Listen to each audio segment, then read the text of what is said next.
PM 2.5 क्या होता है? देखो, अगर हमारी नाक में कुछ भी जाता है ना, सो अब जैसे पेन, ये तो नाक के अंदर जा ही नहीं पाएगा, लेकिन अगर मैं आप लोगों को बताऊं तो कई बार कोई मुरमुरे लाई का टुकड़ा अंदर चला जाता है ना छोटे बच्चों की नाक में। इसके अलावा अगर आप देखोगे कि अगर कोई ऐसे बड़ा सा कण नाक में, हमारी नाक में जाने लगे सांस लेते टाइम, तो हमें छींक आ जाती है। लेकिन दोस्तों कुछ क्यों हो, ये हमें छींक वगैरह क्यों आ जाती है? क्योंकि हमारे श्वसन तंत्र में, हमारी नाक में, हमारी नोज में यहाँ पे जो जाली है वो उन कणों को अंदर नहीं जाने देती। अब क्या होता है ना दोस्तों, PM 2.5 इतने छोटे प्रदूषक, इतने छोटे पॉल्यूटेंट पार्टिकल होते हैं जो कि हमारे फेफड़ों में प्रवेश कर जाते हैं, यहाँ तक कि वो फेफड़ों की गहराई में प्रवेश करने के साथ हमारे रक्त प्रवाह में तक प्रवेश कर जाते हैं।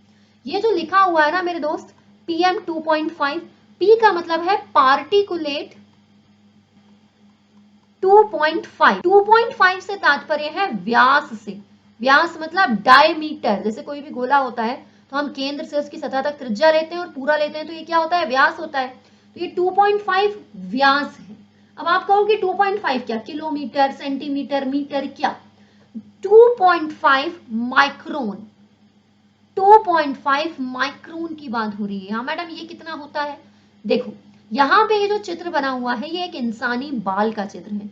एक बाल, अगर आप अपने सर का एक बाल देखेंगे ना, तो उस बाल का जो व्यास है, मतलब ये एक बाल है, इसमें अगर आप देखोगे इसका व्यास, इसका डायमीटर, तो इंसान के बाल का डायमीटर होता है 50 से 70 माइक्रोन तक। रेत के कण का डायमीटर होता है 90 माइक्रोन तक। तो आप ये सोचिए कि जब इंसानी बाल का जो एक बाल, एक सिंगल एयर का जो डायमीटर है वो 50 टू 70 है, तो फिर 2.5 कितना होता है जब हम लोग बात करते हैं 2.5 की?